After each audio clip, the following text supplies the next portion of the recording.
மௌனமான வெற்றி. மாலை சூரியன் மேகத்துக்குள் மறைவதைப் போல ஒரு சிறு கிராமத்தில் ஒரு மையம் உருவாகியுள்ளது.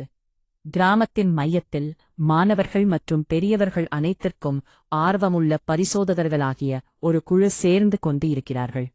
இங்கு ஒரு யோசனை வெறும் வார்த்தைகளில் மட்டுமே இல்லை, உயிரின் உணர்ச்சியில் கைகோர்த்து உடைந்துவிடும். வணக்கம் நண்பர்களே என ஒரு திடீர் குரல் எழுப்புகிறது. அந்த குரலின் உரிமையாளர் நிதின் வெள்ளைச் சட்டையில் நின்றவனாக, மனதில் யாரும் யோசிக்காத ஒரு அன்பான விசைப்பலகை வைத்துள்ளது. இன்னைக்கு நாம் ரொம்ப முக்கியமான ஒரு விஷயத்தைப் பற்றி பேசப் போறோம். அவன் சிந்திக்கிற கடலில் மாணவர்களின் கைகள் புத்தகங்களில் மூழ்கியுள்ளன. ஆனால் அவன் இங்கே பேசுகிறான். நாம் ஏதாவது சாதிக்கணும் நினைக்கும்போது அதை மத்தவங்க கிட்ட ரொம்ப பேசிட்டு இருக்கிறதை விட அமைதியா மனசாரச் சென்று முடிக்கிறதுலதான் உண்மையான வெற்றியே இருக்கு. சில மாணவர்கள் தோள்பட்டை மேல் கொள்ளுகின்றனர். மற்றவர்கள் ஒருவருக்கொருவர் பார்த்து நிதின் சொல்கிற வார்த்தைகளை புதிதாக உள்வாங்குகின்றனர். அவன் பேசும்போது அந்த அமைதி அவர்கள் மனதில் ஒரு அழகு கொண்டு வருகிறது. உதாரணத்துக்கு அவன் தொடர்கிறது. நீங்க ஒரு தேர்வுக்கு படிக்கும் மாணவர்னு வைச்சுப்போம்.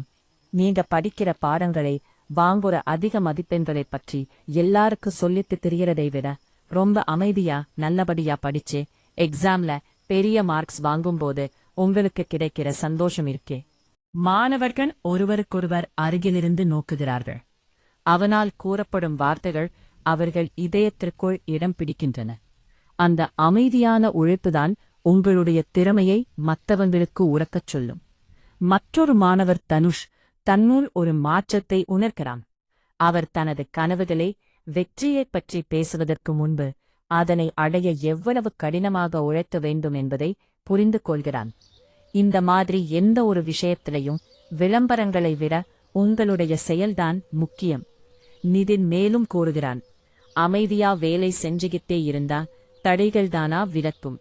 மாணவர்கள் தன்னுடைய இலக்கை நோக்கி அவர்கள் தோல்விகளை மறந்து புதிய கவனம் மற்றும் உற்சாகத்துடன் முன்னேறுகிறார்கள்.